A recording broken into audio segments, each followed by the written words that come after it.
amagara amahoro ndetse n'amafaranga nibyo twifuriza mwe mwese mwandanya gukurikirana ibiganiro cyo kumuresha kure yacu ariko kandi inayanyu ya Look Media tuyikaze mu kiganiro cy'inkino ca Look Sport cyo kuno munsi wa mbere igenekerezo rya kabiri ruhuhuma mwaka 2026 ni umunsi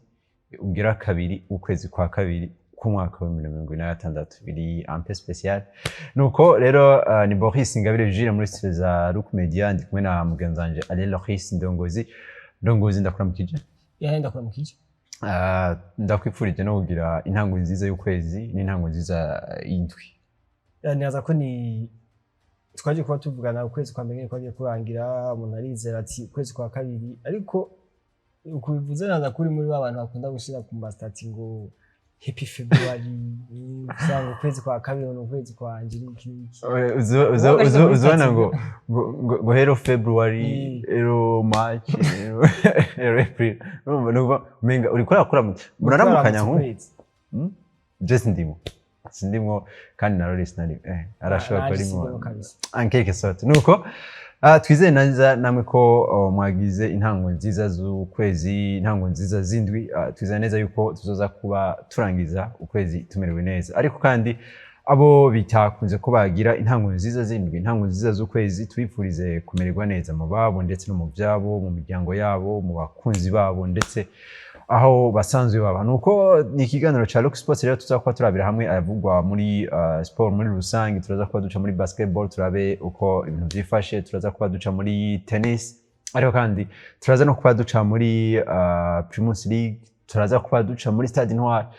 bariko barayigurura muri ino weekend na yuko ni ibintu byari bimeze neza cyane mbere ko dutangura n'ikiganiro cacu reka tubanze tumira amate amace tuzane nido ry'amakuru yacu no munsi nk'umunywanyi w'ibanki BCAB wowe ufise ubwoba ko udashobora gusuma ata amafaranga wagendanye ibanki BCAB yamana bishasha twabazaniye ubuhinga bushasha bwo kuriha amafagitire no kubikura amafaranga mbega ubwo buhinga nubuhe hoho bukora gute nakamashini ko kuriha fagitire canke kubikura amafaranga ukoresheje ikarata nikera ati none mbega ivyo bigiye kutwungukira iki ubuzima bugiye koroha mu kutagendana umukagato w'amafaranga ku mufuko wavubura n'abagizi ba nabi bakayakwiba ikindi cangeye ko kuri ico nuko ushobora kubikura amafaranga yawe kwishami rya ryo ryose rikwegereye rya BCAB utirura ruhishwa no gutonda umurongo ngo havushikirwa warushe ibanki BCAB kumwe namwe aho muri hose shika mu iterambere na BCAB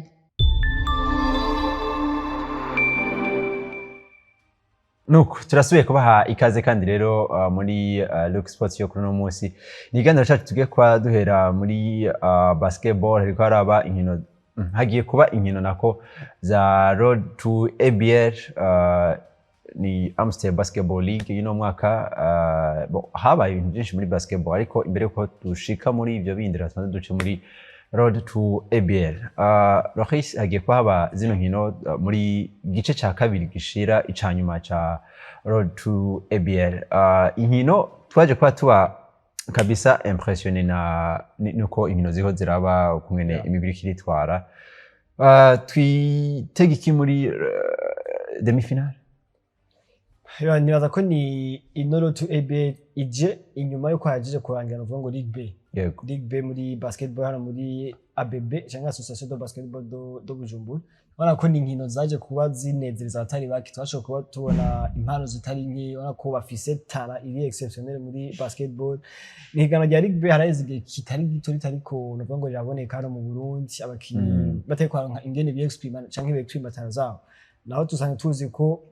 première division hano mu Burundi yahoze ari Vitaro Basketball League ni irimo imigwi igera kuri 8 canke 12 ni abana bose bazi basketball ntibashobora gukwirwa muri iyo migwi yose urumva ko hariho bamwe baronka opportunité zo kujamwe umugabo abandi bari mu equipe B canke bakiri bato badashobora kuronka ingene bi-experiment neza bi-experiment zabo berekana ico bashoboye gukora naza ko ni League B yaje mu gihe cyari ciza turabona amatara meza mu nkaremesha za ball hunters zona ko numwe mu migwi itari hafi cyane y'igisagara ca Bujumbura mugabo yashoboye kwiyexprimira ashika muri demi finale rero ko tubona imigwi nani Dinamo n'izindi zitandukanye uno museye tuje muri ABL tuko turondera imigwi ija muri ABL ubona ko hariho ama equipe menshi yashoboye kwiyerekana ni imigwi igera kuri 14 ko irahiganwa naza ko bagombamo ishika kuri 2 ishaka kuduga muri Ligue A nivuga ngo Amateur Basketball League ni nka Premier Division nka Premier Division niko twoyita rero inkino n'umunsi bageze muri demi finale haje ko haba inkino ku munsi wa gatandatu kugira ngo nivuga ngo baheze ico twokwita saison régulière twocita nivuga ngo hamaze kumenyekana imigwi igera kuri 3 ishobora izobandanya muri demi finale hari umugwi urunani hari umugwi wa Remesha ndetse n'umugwi wa Rezipo natwanje ko tuvuga mu biganiro byaherutse ubona ko ni no migwi 3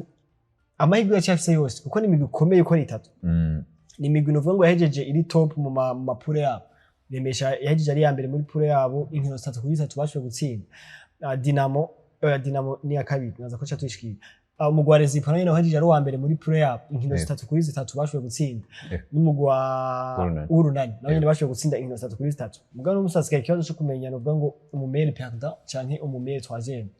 bon twita umumere perdant kuko ni equipe zabaye za kabiri hari imigwi ibiri kuragwanya ico kibanza hari umugwi wa Dinamo ndetse n'umugwi wa Ball Hunters urako rero ni bageze ahantu haryoshe cyane bageze muri phase iryoshe gose abantu bibuka finale ya Ligue B hagati y'umugwi w'urunani ndetse n'umugwi wa Remesha urako yari finale iri explosive urako yari mu intensity ikomeye turibuka kuri match ya igira kabiri Remesha itsinda hariko haraba intambara zikomeye hagati y'abafana abajure n'abandi naza ko biri mu bintu biryosha basketball rero uno musi uravye imigwi isigaye urabashobora kubona ati abantu bazo bari mu ntara Gitega ku munsi wa gatandatu zizobera mu ntara Gitega ama demi finale ku munsi wa gatandatu igenekerezo rya ndwi finale igenekerezo rya 8 binaza ko mail perdant turashobora kumenya uno munsi canke mu minsi iri imbere mikey ariko uko bizogenda kosana ko azoba ari imigwi ine ikomeye cyane twaje ko tubona urukino rwa nyuma urunani baje ko batsinda umugwi wa Ball Hunters muri match igira gatatu ari ku munsi wa gatandatu ana ko bagiye muri premier mitabanganye byerekana ko ni Ball Hunters nayo nyene ni equipe ikomeye ni equipe ikomeye yaje kwiba difference amata 12 70 kuri 58 ariko ana ko ni equipe yashoboye gutena imbere mu gurunani rero naza ko tugiye kubona match ziryoshe cyane cyane no mu gitatu maze kuba karifi umugwi wa Rezipo mu ntara Gitega ubona ko ni equipe ikomeye nibuka abantu baje ko babona 3x3 mu mwaka bo hari muri umwaka nyene mu kwezi nibaza kwa gatandatu canke kwindwi canke ku 8 sinavyibuka neza ubona ko washoboye gutwara ibikombe utsinze urunani nyene muri 3x3 ubona ko ni equipe ikomeye cyane nibaza ko tugiye kubona rivality ikomeye masha yibaza uko biri kose muri no migwi 3 ntihazobura umwe uduga canke tubone ibiri yaduze yose tuzoje tubona vya bindi nyambari Rezipo izobiduze tuzobona imigwi ibiri ya Rezipo muri ABL nimba ari urunani nuko nyene nimba ari Remesha nuko nyene naza ko nimba ari Dinamo nayo ntitibagire nimba ari Dinamo nayo bishitse ikaduga nayo nyene azoba ari uko nyene mugabo izi 3 ya mbere tugufata ko ni ifisa amahirwe uko Dinamo ntiraronka ino titre ya mail perdant ariko naza ko muri rusangi ni ibintu bimeze neza nako ni competition y'abana bari tarantiwe gose ushobora kuvuga ati aba baduze nka Remesha uvuga ati iyi duze canke Rezipo canke urunani antu kabuza guhangana no migwi ya za kera za muzinga si bataje kwiranforsa par rapport ko twaje kubona mwakweze ubona ko ino migwi ya kera ne muzinga New Star n'izindi ndazi neza ko boshobora guhangana atagisivye turavye ukungene inkino ziko ziragenda uko ama match uko bakina inkino tukaraba imyaka yabo turashaka kuvuga yuko ari kazoza keza ka ABL mu gitoba cyitwa ABL turashaka kuvuga ko ari kazoza keza ka ABL ku bana b'abarundi ariko cyane naza ko ni kazoza k'abarundi cyane kubera urabona ko nimba aba bakinyi bashoboye kuduga dufate urunani dufate urunani dufate urunani rushoboye kuduga rukaja muri Premier Division canke ABL nyayo uno musi n'abakinyi b'urunani si urunani rusama academy ku mantuze menshi ku matranche menshi bana bo mwijabe n'ahandi mugabo dufata ko arabo mwijabe urabona ko ni benshi bazoza bararonka ino espace yo kwerekana motara yabo urunani sinzi ko tubizi mu mwaka uheze gwaje kuba ruduga ruri muri VBL mu mwaka uheze hari abana gwari gwadugije abazadi hari abitwa bagabere n'abandi batandukanye mugabo urabona ko turetse Azadi yaronka umwanya ku match akomakomeye abandi baza kurindira zino match zindi zo kuri Aigle Noire zo kuri match ntonto mugabo no musi urunani n'ugwaduza ino equipe A ino equipe B yabo ikaduga hari abana bazobe ko baronka ingene bi-extreme naza ko bon sindi aba bagaberi nabandi bazoza gufasha aba baduze uno musi naza ko iyi migwi iriko yaduga abakinyi bazoba bakiri bato bakina mu zindi equipe naza ko tuzobona amaforo y'abana bakiri bato ko yaduga naza ko tubishikira mu kanya uno musi duhije kuko n'abayetranje bakina ngaha bagiye kugabanuka yego natyo tukoca tubishikiye mba ko ni avantage ikomeye uno musi naza ko hari imigwi nka za Kera za New Star za n'izindi za Tigers n'izindi za Remesha zikomeye zagize sansi aho niko novita ku bakinyi bakiri bato bakina abandi makipe zabo hatazona ko harimo abana bakomeye bashobora kuvuga ati uyu mudugije muri Premier Division ukamumenyereza entraînement zikwiye ndazi ko yogira ishaterere muri equipe rero ko ni avantage nibaza ko imigwi itandukanye yarashobora kuraba ati uyu nya turashobora kumuzana arafite potentiel turashobora kumushira ngaha nibaza ko n'amagenekerezo yo gutangira ko championnat yamaze kumenyekana ngo turaza ko tugigaruka ko mu mwanya uri imbere gatoyi nibaza ko nakayo keza ko twoshobora kubona ati mbega Remesha hari umwe wakinya yashobora kuronka ari yakuye muri Ligue B ariko ni kimwe mu bintu byiza cyane ngo reka dushake tunagirwe ko nimba nta kindi kintu kuri Road to ABN Road to ABN ni harakara kamana nihenze bo hari umuntu akunda kumviriza ibintu dukora muri cyane kandi hari nganyene muri Road to ABN yaje kutwegeze kuvuga ngo hari equipe yasinze matches zibiri ngo ni zibiri gusa akana nibagi nuvuga ngo iyi meilleur perdant titre ya meilleur perdant irihugwanirwa n'imigwi ibiri irihugwanirwa n'umugwi wa Dinamo ndetse n'umugwi wa Targets wo mu ntara ya Ngozi nibutse ko ntabwo ari Borhantas si Borhantas ni Dinamo ndetse n'umugwi wa Targets wo mu ntara ya Ngozi wow nuko rero uko niko byifashe muri Road to ABL ubu naho reka tugwe muri basket nyene ariko tuje muri administration mu butware nuko hariko haraba assemblée générale hari habaye assemblée générale buheze hari habaye assemblée générale extraordinaire ubu nyene assemblée générale ordinaire nuba mu kitege hari kubaza ibiri zari kubera rimwe zari sanzwe ko zari umugabo ordinaire bacabara ihopota so baragerageje rero kwiga ku bintu bitandukanye ninaza ko ni naho haje kuba havugirwa yuko championnat ya ABL igiye kuba itangura igenekerezo ryandwi ntwarane wow ndiyumvira ruhuma ntwarane kwezi kwa gatatu niho hazohatangwe novuga championnat ya ABL twamaze kuba muri Road to ABL hari byinshi byaje kwa byigwa kimwe kwari ko hashingwa novuga iyo tariki yuko bazotangura ko championnat ariko kandi baje no kwabiga ku kibazo kijanye n'abanyamahanga bakina hano mu Burundi urana yuko nazo ko ni kimwe mu bintu byaje kwa bigaruka ko kenshi cyane ngo twaje no kwatugaruka ko hano muri Rock Media ugasanga mbega mu gibato hatoba iyo limite ko umva basket kinwamo n'abantu bake si football tubona abantu 10 nabangahe rero no musi tugiye kwa tubona bangahe babanyamahanga bangahe kuri fedo match tugiye kwa tubona bangahe muri indani mu kibuga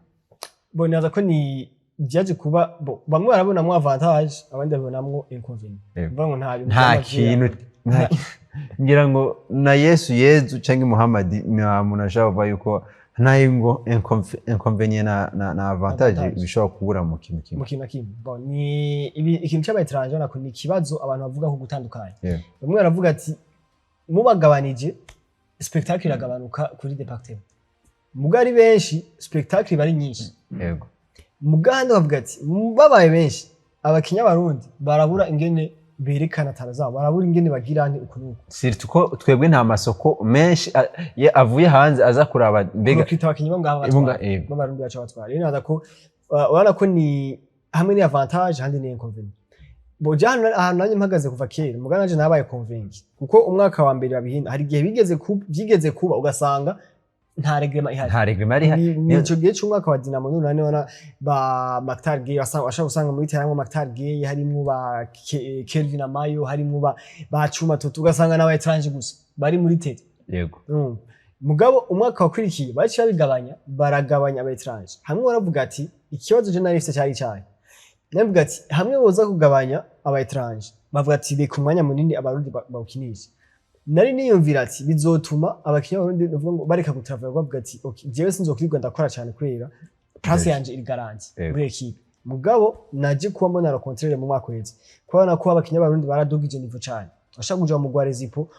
n'umugwari umenyerewe wasanga mu bakinyi 12 baje kuri Fedo Mark ariko abakinyi 8 9 10 b'abanyamahanga ko yazana abanyamahanga benshi cyane Tigers kwari uko nyene mubwo twaje tubona muri mwaka uheze twabonye abarundi bari bakomeye cyane mu Gwarezipo twabonye Bebeto yerekana twabonye ba PDD berekana n'abandi batandukanye muri Tigers uko nyene rero no musinaza ko kubagabanya jewe n'ubu ndabona mu avantage ubu sindabona mu inconvenience ubona ko abakinya barundi barakeneye kwexperience twariko turavuga mu kanya gaheze bya Ligue B abakinya bakiri batoye ko baraduga baronke ingene baja kwerekana tara zabo kuko batariko barerekana tara zabo ntibizokunda kuba bashobora kubabona hanze batariko barakina ino Amstel Basketball League ntihazogwa barindira gusa Ligue B canke ibindi rero naza ko ni avantage komeye uno munsi tuzoba dufise aba étranger babiri batatu kuri Fedomark nuvuga ngo muri 12 hazoba harimo abakinnyi b'abanyamahanga bagera kuri batatu mu kibuga hazohemerewe abagera kuri babiri aho ni muri saison régulière muri playoffs nuvuga ngo bazoba badugije ni batanu bazobemerewe muri 12 baja ku rutonde rw'abakinnyi hama batatu mu kibuga kubera yuko muri playoff baba bamaze kugera muri za nkino umuntu wese avuga ati nzane birimbuzi byanje byose bishoboka nze kubangwa na equipe tutaravye yuko bego hariho ico vyica hari ico vyungura mugabo bizogumana bwa buryohe bwa basketball muri rusange bonaza ko uburyohe ntibuzobona ko uburyohe butazoguma bwa bundi deje ubunye turasaba abakinyi buzogabanuka mugabo twaje kuba tubona na public yitabira kuri Ligue B yonyene atari public izobihari bo n'uburyohe sinovuga ngo buzogabanuka cyane ni bya bindi twamenyeye ko spectacle itangwa n'abakinnyi b'abanyamahanga mugabo abantu bashaka kuzoprova contraire kuko nkuko aho kararo utanze niko kwaje ko muri Ligue B turiko turabanga kuri park abana batoyi muri Ligue B tele yaruzura kandi barihije amahera kandi amahera atari 5000 s'amahera make kuko no kuri departement abantu binjira kuri 5000 uko nyene ubona ko abantu bari benshi cyane izi match zariko ziraba za BL Roto BL ubona ko benshi abantu baraza kuraba match ninaza ko nubu abantu hazakuma baza nivyo bindi cyo tuvuga turindire turambega aba barundi nivyo bagiye kubaho umwanya iski baje bizova spectacle bizova nico tubonye bari bashobora kwerekana mugabo muri rusangi ingingo ni nziza mugabo ubona ko nk'ubu turamaze gutakaza abakinya barundi batari bake bamaze kugenda mu gihugu cy'u Rwanda Meya Sangwa Armel n'uyu Naranje yagiye mu Buganda na Steve Sumizi yagiye mu Rwanda nyine ubona ko abona abakinyi b'abarundi muntu nibaza ko bari mu bakinyi bakomeye ba mbere twari dufise ngaha boza kuduha iyo spectacle ara plus y'aba banyamanga twari kuzana mugabo ubona ko bari bo mercato isoko ntibirahera dushaka kumva abandi muri kazoza bagiye mu minsi mikeyi umva kandi ibyo ntabona ko nibibi ku bwanje si bibi nabukebuke kuko fuko bahindura bakagenda babangwa kanyoni katagurutse nikamiyo bweze baragenda kugira ngo baronke ibyo bataronka mu buryo bw'amafaranga mu buryo bwa experience mu buryo bwa niveau iri hejuru muri basketball kuko naza ko bon no musi mu Rwanda uravye organisation yaho uravye basketball yaho barafise avance ntoyi kuri twebwe mu Buganda niko kuko uravye imigwi yabo irashika kure muri bar n'ahandi naza ko ikibazo kiyari niki nguma niba eske nta bandi boba bari inyuma bariko baragenda boba bazokwikira kuko nibaza kugenda aba hagoma hagenda abanyene bakomakomeye champion zogira gutangura ngo bakomeye bose baragiye spectacle zotwitije bon nibaza ko ntaco bitwaye turazi twitije gato football atari hano mu Burundi hari imigwi tuzi yuko akazi kiwaye ni guproduce abakinyi bakomeye bakabadandaza bwene aha mu Burundi tugiye kuri iyo ntuzenge bwa ati reka duproduce tutandaze narumva bo kuba mu ntebe bizonashoboka yuko tuzoproduce benshi ama tubadandaza nibibe ntaco turabe yuko bibaye nibibe ntaco mugani baza ko ntibizoba mugani n'igihe byo bibaye ntaco byo bitwaye bo nivyo hari ikintu usanga biko biyica gasanga nivyo championnat yasuye kuja hasi ngo dukunze kubivuga muri football mu Burundi nyene gasanga buri gihe umukinyi yitwaye neza muri Primus League aciye agenda hanze biraza ku affect championnat ugasanga ebana championnat igumye iri hasi aha n'igihe uno munsi two turabona mbere banashima nuko tugiye cyane muri football two turabona hazi bakinyi b'abanyamahanga mugabo ibyo bice biza ku affect equipe mu gihe giye ukina amahiganwa mpuzamakungu cyangwa ari regional mugabo rero muri basket nibaza yuko mu gihe tubonye Landry aragiye Meya aragiye Steven Sumizi aragiye ejo turabonye kana karagiye turabonye nibaza yuko ego birashobora kuza ku affect championnat muri rusange niyo public turavuga mugabo ntituzobura public ngo ni kubera ko bari yabagiye nimba twarabonye Ligue B haboneka bajye bakeye pourquoi pas muri championnat nka ABL batazoza kwa baboneka naza ko nakantu gatoyi kazoza kuba kaboneka tu ntibizo ko affecta cyane bonaza ko muri rusange ningingo ni nziza kuko uno turakeneye ko abantu bakinya abarundi baronka umwanya munini kugira ngo bi-exprimer baronka aho bakinira aya avantage abakinyi bo hanze baronka nabo bayaronka naza ko muri rusange ingingo ni mbora ko ni nziza ni nkuru nziza nubwo tarashikayo bariko barugura ikibuga ca Intwari haranavuga yuko azokubakwa ikibuga gica arena muri ya basketball n'inkino zose yego umva yuko nakanago gushima bo so nibaza ko muri basketball nivyo byariko biravugwayo reka tubwire ko gato muri tennis wana ko naho muri tennis ariko bariko barakina muri ino weekend ngo Loris yaje kuba yishikira no kibuga aza no kuba agira icatuzaniye n'ubusanzwe arongoye no musi federation ya tennis mu Burundi witwa Maître Gilbert Nibigirigwe si vyiza kwiyenda izina ry'umuntu peu importe uko akantu bawihenze umva Nibigirigwe umenga biraje gushusha so na Maître Gilbert Nibigirigwe asanzwe arongoye ni baheruka gutogwa kandi ngo arongore ino federation so byari bimeze gute muri tennis Buryari iganwa tumenyeye bavuga ngo Australian Open numva ni hari amahiganwa menshi naza ko Australian Open niyo ikomeye cyane ni ikomeye ari izindi za Wimbledon n'izindi ubwo mu Burundi yari shasha yitwa Burundi Open wow 2026 kandi yari ibaye ku nshuro ya mbere première edition hano mu Burundi turashaka ko nabaje kubicu baje ngamba baje kubicu bazanye urabona ko rero yari nuvuga ngo ni coach asita yerekana waje kubivuga Maître Gilbert Nibigirigwe aheruka kongerwa manda nuvuga ngo yo gushobora gutwara kandi no federation ya tennis hano mu Burundi nibaza ko ni umuntu amaze kwikorera itari biki yayishikanye ahatari hafi rero ryari higanwa ryaye ko rihuramwo abakinyi benshi kuva mu ntango twaje kwa tushikirayo haye ku rukino rwanyu canke finale ku munsi wa gatandatu bivuga ngo muri rusange haje kubaba inkino zigera ku 120 amwe bakina simple abandi bakina muri double bana ko ikindi kintu cyaje kuba kibano nibaza ko atakitahora kiba cyane bana ko baje ko batangana uvuga ngo ubushimye muri tennis bw'amafaranga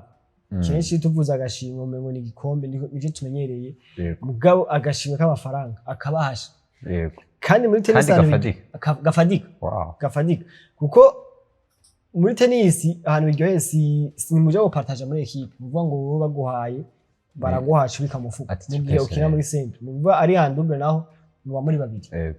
rero naza ko ni ugereranije ubushimo bwose bwatanze ushize hamwe ubwo rero abantu bakinye akanoti ntiboja muri football kubera ko babahaye amajana 5 muza kwigabura muri 12 11 batangu batandatu bari kuri bando touche na muri staff abayemo abacoach nka batatu n'abaganga mugabo muri tennis ni wewe n'umucoach wawe babafisa abacoach ni wewe n'umucoach wawe urumva muca murangene mu gihe rero arako yari zari inkino zitandukanye bakina andouble bakina muri simple nuvuga ngo mu myaka itandukanye abamaze gukura hamwe n'abandi baba pro nuvuga ngo bakina aba professionnel bushimwe baje ko butahukana no witwa hamwe ukina wenyene yego mu ba pro kaje ko batahukana n'umuntu azwi cyane hano mu Burundi naza ko ariko akina tennis ku rugero rushimishije witwa Alan Gatoto yego Alan Gatoto naza ko nibaza ko asanzwe ava ndamwibuka kera ngo nibaza ko ava mu ntara Gitega yego nibaza ko bava mu ntara Gitega bako bavuga akiri umwana ubunye ariko arakura bukiye mugana ko numwana afise potentiel ko antuka ku ruhande rw'abahungu turafise Alan Gatoto naza ko ni umwe mu boserukira Burundi tukavuga ati uni Djokovic ku ruhande rw'abahungu mu Burundi mu bahungu kandi mu bigeme turafise witwa Serena Williams Sada Nahimana kandi bose ko ni ba Serena Sada turafise Serena Williams ku ruhande rw'abigeme umva ko ni witwa Alan Gatoto ni yashoboye kuba atwara atitire mu bahungu mu bapro mu bakuze bamaze gukura hari witwa Denis Sumurundi ni umunya Kenya yashoboye gutwara akugashimye muri double naho nyine byagenze ko nyine Gatoto no bakinanye no bashoboye gutwara agashima mu bapro ubona ko rero mu bakuze naho muri double kashe gutwarwa n'uwitwa GUIBERT n'ibigigwe metre n'undi bakinanye ntibuka izina ryiwe ni washe gutwara ubushimwe butandukanye uwa mbere yahabwa umuriyoni mu bapro no mu bapro gusa no batanze ubushimwe okay kubera bo baranavuze mu ijambo bavuga ati bajya bakuze benshi n'abantu bari muri club ya tennis bavuze ati twebwe ayo mafaranga ntayo dushaka ni muyongereze muyahe abo bakiri bato Jete nziza cyane Jete nziza cyane kugira ngo bashe kwiza umuriyoni wa mbere Aran Gatoto muri simple muri double naho nyene abambere babiri baronka umuriyoni urumva ko ari babiri Aran Gatoto yarasuye kuronka kandi muri simple naho nyene uwa kabiri n'uwa gatatu baranonse ubushimwe no muri double abaye bakabiri bashoye kuronka ubushimwe ubona ko ubushimwe bwose bwaje kuba bumaze imiliyoni zigera kuri 10 z'amarundi aho nyari tennis yari sponsor novuga ngo ya banki BBC yaje ku sponsoriza iryo higanwa cyari ryambere abayiganwa agatangwa ubushimwe bungana uko rero naza ko byari ko biraba kuri tennis ubona ko umwaka utanguye neza muri tennis nuko tumaze kuba tuva muri basketball road to ABL ariko kandi tumaze no kuba tuva muri tennis tugiye neza muri football tugiye neza ku kibuga Intwari cyahoze cyitwa Prince Louis Rwagasore no musi cyitwa Intwari cyaraye cyuguruwe nyene biri mu buryo buri officiel n'uwitwa Gianni Infantino ntiyari yashitse hano ariko yari yanungitse abamuserukira ariko kandi yaje no kuba abicishije ku rubuga rwa Instagram none aje ko ndabibona yaje kuba agira reaction aravuga yuko ni ibintu yishimiye cyane ko na Burundi buje kuba buronka ikibuga ana yuko niteka ku Burundi no musi ni ibintu byinshi tugiye kuba dukira tuja muri Tanzania ngo tuja he ngo tugiye kwakira inkino twakira mu ahandi hantu mu kindi gihugu so niteka rikomeye cyane ku Burundi no musi kona dufise ikibuga Stade Intwari gishobora kwakira inkino mpuzamakungu nakunguko gakomeye cyane ku Burundi Shipona kunguko novuga ngo mu mpande zose ugiye kurira mu mpande zose wanashima si muri sport gusa si muri sport gusa je tubavuze mu mpande zose muri sport nakunguko kubera equipe nationale imigwi yacu hani zo iriko yakina inkino mpuzamakungu izoshobora kwakira inkino zabo ngaha kugira ngo abarundi canke abafana bayo maklub bashobore gushika kuri stade bashobore gushikira imigwi yabo ubona ko iyo ni avantage ikomeye cyane ku ntamba mu rugamba no mwaka turi muri 2027 hariho CAN 2027 uno munsi witwa Sangwa Patrick Mayani objectif yiwe ni gushikira intamba mu rugamba novuga ngo si objectif nico yiyemeje yego basi objectif ayigiye ngo uri high objectif urifuza urabona ko mengo uzozishika mugari ikindi kintu wiyemeza bati ntegerezwa hari ikintu ntegerezwa ni devoir ikasine objectif za ndatoye devoir chumenya n'umuntu ayimuhaye so yayihaye ni devoir yihaye twite devoir twite objectif ko objectif ari uyishika ko cyane ushikeko ni devoir yihaye mugiyo devoir dashitse azoshatanga imihoho ave mu ntamba mu rugamba ibyo nivyo yemeje abantu bose bumva nibaza ko rero nico ni avantage nanyene kuri kuko uno musi nkino ziwe nimba yahora inamba mu rugamba aza kuzakira mu gihugu ca Tanzania canke ahandi nibaza ko ni avantage no gutiko turakira uno musi rero turi ngaha abafana bazo ari benshi stade zoba yuzuye n'ibindi bitandukanye iyo ni avantage côté sportif mu buryo bw'amafaranga nanyene nibaza ko Urundi buzokunguka ibitari biki abafana niyo binjira ivyo binjiza leta izogira iciro nseko ariko kandi n'amafaranga yarakoreshwa mu gukota ibibuga hanze iyo tugiye kwakira hanze ayo ntazosubira gutanga ni byinshi usanga kugura amazi usanga sico kimwe no kugura y'amazi tumenyereye ngana iyo ndavuga kwatarishe ni ibyo ni ibintu byinshi kuri haba abantu baje umutekano amahoteli iki byose ni byinshi no muri tourisme harimo avantage kubera abantu bazoza nimba ari Côte d'Ivoire aje gukinino match basambi bazoshika jeudi baje korera amahoteli nimba basubira inyuma match heze dimanche basubira inyuma mardi rendi bazogenda gutembera ahantu kanaka nibaza ko ni avantage muri rusangi kubona Stade Intwari yuguruwe ni iteka ku gihugu Ariko no musi bazovuga ati intamba mu rugamba zakirira mu Burundi ibujumbu ntizigenda gutiza ikibuga muri Tanzania canke ahandi rero ni inkuru nziza ni inkuru novuga ngo itanguriye umwaka wa 2026 nako bica bitanga icizere ko nibiri imbere ari byiza cyane ubona yuko ni ibirori byari byatewe iteka n'umukuru w'igihugu hari abanyacubahiro batandukanye basanzwe bari mu burongozi bw'igihugu umushikiranganje wa mbere hari umutambukanyi w'umukuru w'igihugu, hari icegera ca mbere c'umukuru w'igihugu n'abandi benshi bagiye batandukanye. Ni ibirori vyari vyitabwe n'abantu mbere banashima benshi cane, hari n'abandi bantu basanzwe batari muri football ariko kandi bari mu muziki, ari abaririmbyi bagiye batandukanye. Ubona yuko vyari ibintu bimeze neza cane kabisa. Ku bwawe uno musi turaronse ikibuga, neza ko abenshi baje kwabishima. Naje kwa mbona witwa Francine niyo nsaba yandika ati jewe narahakoreye imimenyerezo myinshi cyane mu tuba turitegura inkino za interscolaire, tuba turagira namaze no kuba nserukira Uburundi muri Jeux Olympiques zabereye i Londres 2012. No musi tuje kuba turanka igihugu, ubona ko haje kwaba reaction nyinshi, antuka abantu benshi baje kuba babishima. Turetse yuko Uburundi bugiye kuba buronka ibintu bifadika mu buryo bw'amafaranga, nta kindi kintu twoza kuba tubonamo ati mbega Uburundi buzoza kuba bugera kure muri za nkino two turabona za CAN canke amaclub asanzwe aserukira Uburundi. Bonaza ko ni cyo gituma tuvuze ni ku mpande nyinshi. Uburundi icambere na mbere nimba hari ibintu vya mbere birabwa ni ikintu kijana na infrastructure. Yego. Haba mu mikino yose. Rero muzi kubona Uburundi bufise ikibuga. Petete tuzovuga ati hariho n'ibihugu mba gushika kure muri za nkino zikomeye, ni icambere no kufisa abakinyi bashobora kugira. Yego. No muzi bafisa abakinyi abarundi. No muzi niyo intamba mu rugamba zakira igihugu nka Côte d'Ivoire, igihugu nka Afrique du Sud bakaza gukinira ngaha. Nukuvuga ngo bazovuga ati bo mu Burundi hari ama infrastructure barashobora kwakira abakinyi, barashobora kwimvira ati kiriya gihugu gifise ama infrastructure, petete ko n'ibindi bintu bihari n'amatara ahari, kuko kubaka ikibuga atabantu babona bazokinira. Petete kirashobora kwatira abaje bakaza kuraba ati tuje kuraba hari ahantu ko hari ibibuga ku igihugu cyabo cakira inkino kikazakira hari ahandi. Petete turashobora kubona n'amatara atandukanye. Uno musi bafise abakinyi b'abarundi bariko baraseruka neza mu makungu, baritwa ba Jean Claude Girumugisha, ba Ndayishimiye Yusufu n'abandi batandukanye. Naza ko Jean Claude uno musi ari kuri niveau baravuga ati ari mu Burundi. Uno musi ko mu Burundi ari mu Burundi. Twarumvise ko intamba mu rugamba equipe nationale y'u Burundi bakinyira Côte d'Ivoire i Bujumbura kuri Stade Intwari. Twarumvise ko bon ntibazoze barumva gusa yuko intamba mu rugamba zagize exploit no gutsindwa na equipe intamba mu rugamba B. Ntibazoze barumva ayo ma exploit ari negatif. Bazomba nayo ma exploit ari positif, bwete hari ikibuga equipe nationale irakira ibindi bihugu.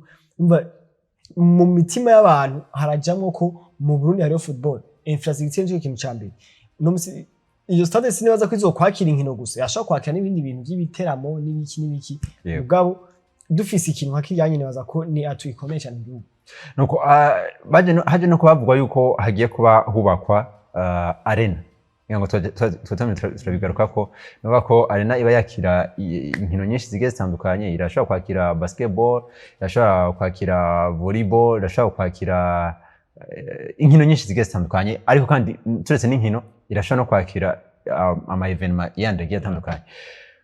Nayo ni inkuru nziza ku ruhande rw'abarundi n'abarundi kazi cyane ku barundi bose, kwera ni ikintu bazi iminsi turirira. Abantu bose bakunda tuvuga basketball gusa, ariko si basketball gusa, ni izi nkino zose za handball, za volleyball, imikino yose y'amaboko. Nuvuga ngo iyo arena yubatswe, nuvuga ngo iyo mikino yose zozirakinirwa hari. Rero naza ko ni n'ikibanza ciza bayubatse inyuma ya stade, ni ibintu vyiza cyane. Nibaza ko hamwe byoza bigakunda, kandi naza ko bizokunda. Umukuru w'igihugu yaravuze ati amafaranga ngana no muri yaridi ya mbere yo turamaze kuyegeranya. Ayo mafaranga bon ntashobora gukwira arena yose, mugabo urumva ko kameme habonetse fondation ni intango. Wana ko intango ni nziza cyane, tumaze kuronka umuri yaridi muri iki gihe. Ibyo bintu kandi nibaza ko si umugambi wavuga, kuko ndibuka ko mu minsi heze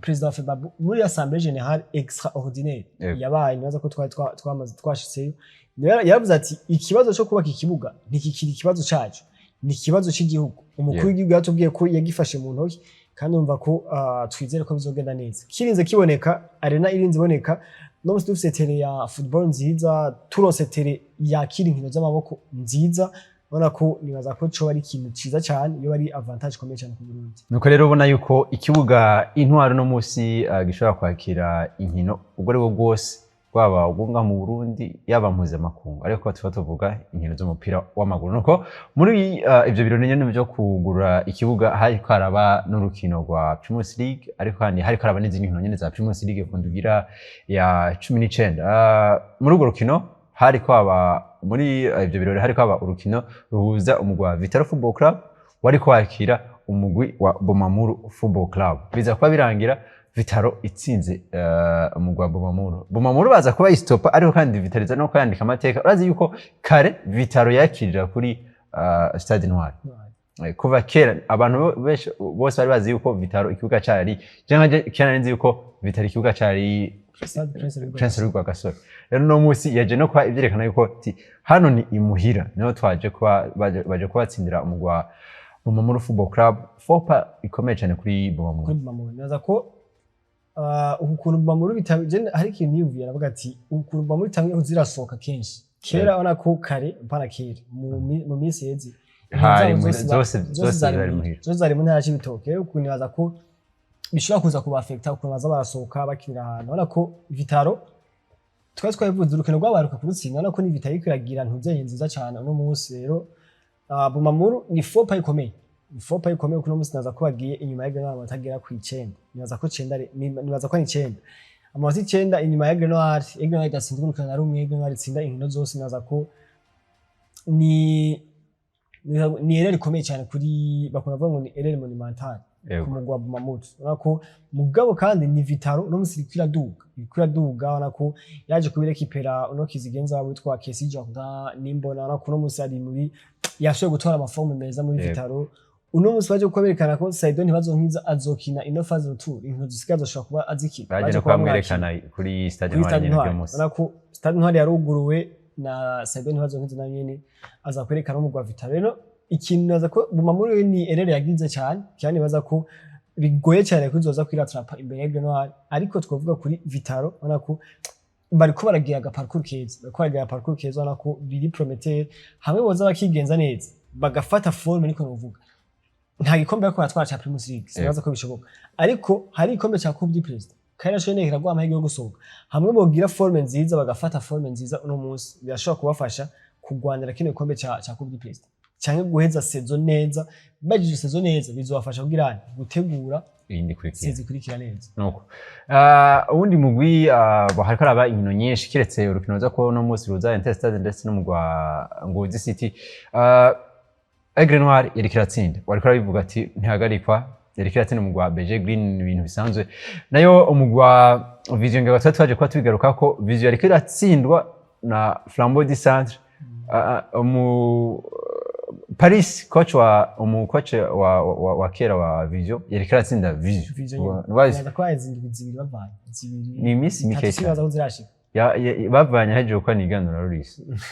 Nuko rero nako Flambeau du Centre yaje kwikora akazi keza. Coach Paris yaje kwakora akazi keza. Unaza ko ni coach Paris mu bamenyereza beza cyane arakuye ko araronderwa n'indi yaravyerekanye muri Vitaro yaravyerekanye ndetse anashima no muri Vision nawe yaravyerekanye uno munsi agomba atangure kuvyerekana muri Flambeau du Centre. Unaza ko nta gitangaro kirimo kubona Vision yaratsinzwe no mu gwa Flambeau du Centre. Ni defete igira kabiri ikurikirana uko baheruka gutsindwa no mu gwa Bumamuru. Ibitsindo bigera kuri 3 kuri kimwe. Uno munsi baje gutsindwa na Flambeau du Centre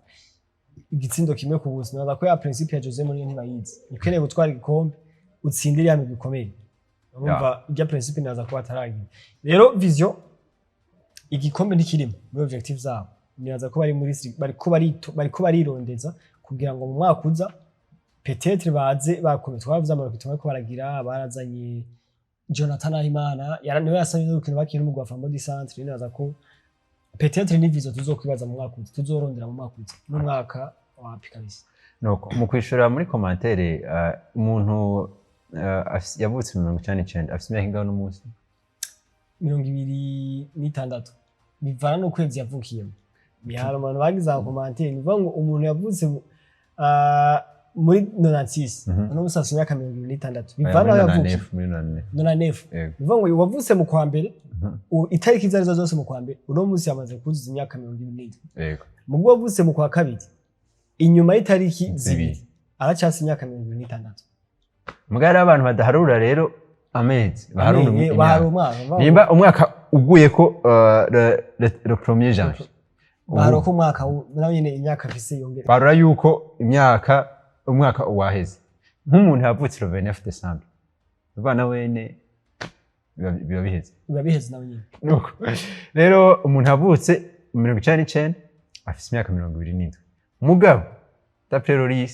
yavutse guhera itariki zibiri z'ukwa kabiri uno munsi tuvugana aracyafite imyaka 60 nuko niyo duce turangiza ikiganiro cyacu ndagushimiye nuko yadushimiye mu wese muhamura dukurikirana twizeye neza ko mwaje kuba mugira ibihe byiza dushimiye ariko badufasha mu hinga bw'ivyo twa Flora ariko kandi twipfurize kugira ibihe byiza mugire intango nziza y'indwi intango nziza y'ukwezi isango n'iryo ku munsi wa gatatu muri mumenye ku munsi wa kane muri midweek ndetse no ku munsi wa gatatu twagarutse muri Lux Force amagara amahoro ndetse n'amafaranga nibyo twipfuriza naho utamurakoze